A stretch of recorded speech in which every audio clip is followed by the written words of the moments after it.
Do you know what the world's most successful entrepreneurs all have in common? They have a morning routine that really sets them up for success. So that's what we're going to be talking about today. Hey, I'm Rachel Ngom. I help purpose-driven entrepreneurs get more leads and sales with Pinterest and blogging and online courses. And let's talk morning routines, because I really, truly believe that how you start the day could set you up for success, or it could leave you spinning around in circles. And this has been such an incredibly important part of my day, my routine, my success, our clients' success is helping them establish a morning routine. So let's talk about it. Being an entrepreneur is insane. And if you're an entrepreneur and a mom, you know it's doubly insane. And so if you're not careful, you'll start your day with emails and checking Facebook, and or a kid peeling your eyes open saying, "Mommy, mommy, mommy, I need you. Wake up, mommy." But let me ask you, what if you were just a little bit more intentional and you got up a little bit earlier, and your day would start off by you winning the day before 7 a.m. instead of waking up stressed. Okay, so this is key. So the key to success is having a morning routine. Okay, so tip number one that I have for you is to start the night before. And so don't wake up and then ask yourself, what should I do today? So get yourself some kind of habit and routine the night before and figure out, okay, what needs to happen tonight for me to start the day off right tomorrow. So some of the things that I do is I'll look at my agenda and I'll say, all right, my one thing that needs to happen tomorrow for me to really crush it is going to be this. And so it's like this one specific task that I know needs to be accomplished. I also think about like, what are the appointments I have the next day? Just so I look at the calendar and I'm like prepped mindset wise for the next day.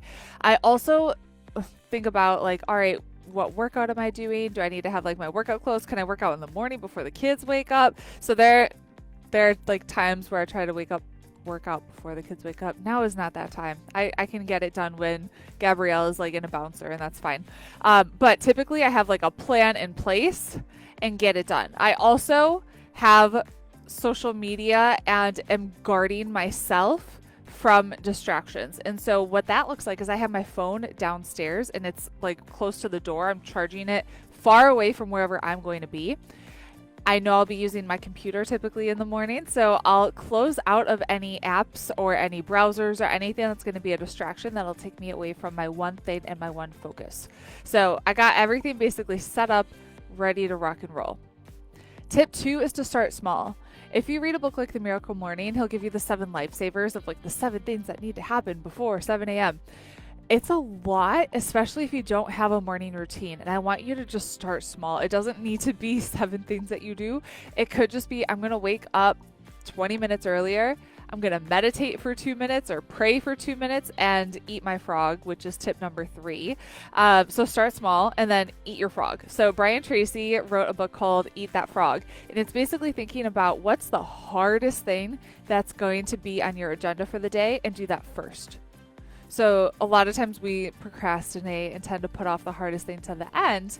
But what if you start your day with the hardest thing and then like once you accomplish that, I already got the hardest thing done. And the rest of the day, if like the kids need me or something happens, life happens, which is life does happen, then I'm not stressed out because I know I got the most important thing out of the way and completely done, and it's taken care of.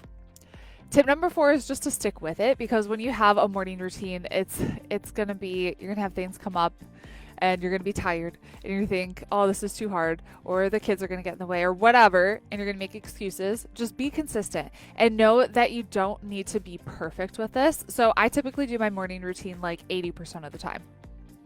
Today it did not happen because apparently my body was like, no, you need to sleep 8.5 hours. So it did not happen. And I'm being totally honest with you. I'm not perfect and do this 100% of the time. Most of the time I'm awake between 4 and 6 a.m. and I get her done and I'm like crushing it. But some days I'm like, nope, I'm listening to my body. And so, yes, I know there are very disciplined people that do this every single day, 100% of the time. I'm at the point in my life right now where I really value sleep, having a baby. And if she's going to let me sleep 8.5 hours, I'm going to take it. Okay, so here's my morning routine and what I do currently having a boy that's doing virtual school who's 7 and a 6-month-old baby. So first thing that I do is when I wake up, I caffeinate and hydrate. So I get coffee and water. And yes, I drink the water first, then I drink the coffee, and I'm pumping. And so as I'm pumping, I'm typically like either listening to a podcast or watching something inspirational on YouTube. So I'm like using that time of like 15 minutes that it takes for me to pump to feed my brain with something positive. Next thing that I do is I just go upstairs and I read the Bible and I pray. And so I'm going through a Bible study right now called Seamless with some of the ladies that I'm doing a leadership program with. And it is awesome. I highly recommend it. It's called Seamless by Angie something. Ooh, I can't tell you her last name, but it's awesome. And I'm totally loving it. It's taking you through the entire Bible. And so I just take that time to listen to worship music, to get myself like my heart centered and in the right frame of mind, and to spend that time with my Lord. So I do that. And then I journal anything that comes up and like write down goals, visualize, and then I work on my one thing. And so my one thing for the day might be to write out 3 emails for the week. And so something that's typically going to take 30 minutes or less. If I can get it to take 20 minutes or less, even better. So I think about what's the most important thing that needs to happen today, and I get that done. Once I'm done with that, so literally takes me less than an hour, I would say, to do all of that, then the kids are for sure awake by that point. If they're not, then I might get like cup of coffee number 2. So that is my morning routine. I wanted to share some other things, some other successful people's morning routines. So Tony Robbins, he talks a lot about priming. And if you just search Tony Robbins priming, you'll find his video on YouTube. It's like a 15-minute video where he's setting himself up for success. And so it includes 15 minutes of gratitude, of visualization, and breath work where you're visualizing your goals. So that's really cool. Mark Sisson's morning routine, he starts his day by taking a cold plunge in the pool, and then he does the crossword puzzle to work on his brain.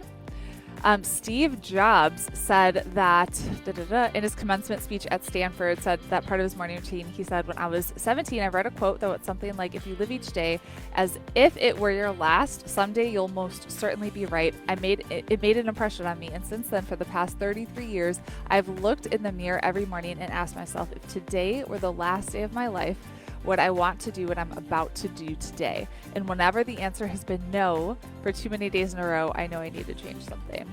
I love that. It's just some really important reflection to do. Ariana Huffington's morning routine, she said, a big part of my morning ritual is about what I don't do. When I wake up, I don't start the day by looking at my smartphone. Instead, once I'm awake, I take a minute to breathe deeply, be grateful, and set my intention for the day. And that's huge. So we're talking about like a morning routine and creating a to-do list, or essentially like what you're going to do for your routine, but also think about what's on that not to-do list. So checking your phone is for sure that's not on my list. I don't look at my phone until 7 a.m. And even then, I'm not like checking Facebook, Instagram, or email or anything like that. Tim Ferriss's morning routine. And so he starts his morning by making his bed, then he meditates for 10 to 20 minutes. Then he works out for at least 30 seconds before making tea, and then finishes his routine by journaling for 5 to 10 minutes. So those are just a few examples of different morning routines. And I want to know what your morning routine is. So if you're watching this on Facebook, comment and let me know what your morning routine is. If you're listening to this on the podcast, then shoot me a DM on Instagram at She's Making an Impact and let me know what your morning routine is. And if you heard some things and you're thinking, I need to incorporate some of this right away, I promise you, once you start doing this, even if you tell yourself like, I'm not a morning person, you can train yourself. You totally can. So I have trained myself to go to bed early and to wake up early. And those few, like the hour to 2, the 1 to 2 hours that I get in the morning, it's magical. And I love having that quiet time to myself before the day gets crazy, because it does. It gets very crazy up in here. We have 4 kids today in the house, and somehow I was able to sneak into the closet and come and record. Okay, so anyways, we are currently accepting applications for our year-long group coaching program, Activate, where I teach you how to grow and scale an online business. If you want to learn more and how you can work with me over the next 12 months, just go to rachelandgom.com/activate. And I hope you have an amazing day. I'll talk to you later. Bye.